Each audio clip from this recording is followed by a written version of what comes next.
Week in Review: Apple's rebirth as a content company has a forgettable debut. Hey everyone. Thank you for welcoming me into your inboxes yet again.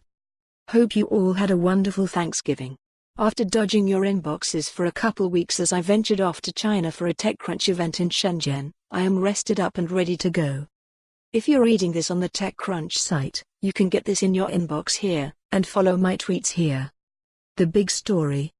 When Apple announced details on their 3 new subscription products, Apple TV Plus, Apple Arcade and Apple News Plus, all of which are now live, back in March, the headlines that followed all described accurately how Apple's business was increasingly shifting away from hardware towards services and how the future of the company may lie in these subscription businesses.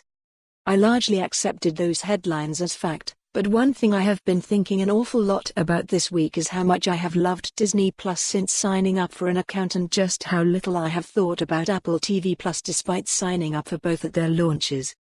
It's admittedly not the fairest of comparisons. Disney has decades of classic content behind them while Apple is pushing out weekly updates to a few mostly made TV shows. But no one was begging Apple to get into television. The company's desires to diversify and own subscriptions that consumers have on their Apple devices certainly makes sense for them, but their strategy of making that play without the help of any beloved series before them seems to have been a big miscalculation. At TechCrunch, we write an awful lot about acquisitions worth hundreds of millions, if not billions, of dollars. Some of the acquisitions that have intrigued me the most have been in the content space.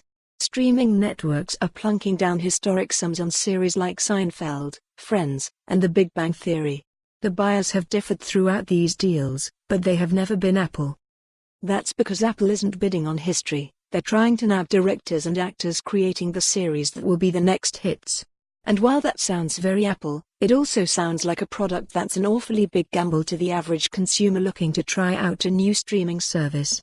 Why pick the service that's starting from a standstill?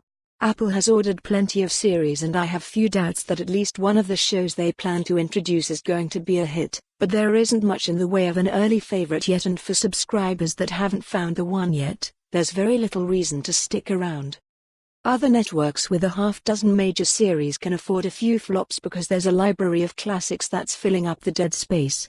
Apple's strategy is bold but is going to lead to awfully high churn among consumers that won't be as forgiving of. For more on this story, visit the news article link.